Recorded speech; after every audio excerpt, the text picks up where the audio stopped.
Hello friends, in this Audacity tutorial, today we will learn how to add a sound clip in Audacity.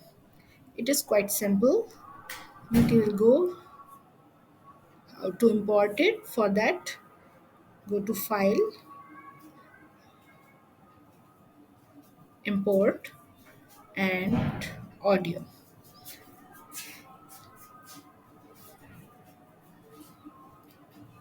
Now you can select any of the file. For example, I will choose this audio here.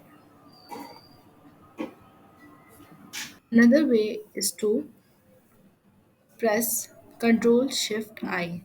Let's try this. I'm pressing Ctrl Shift I. Again, I have this window. From here, I can choose any of the sound clip. Let's say I choose this one. Open it. This is quite simple to import any sound media in your Audacity software.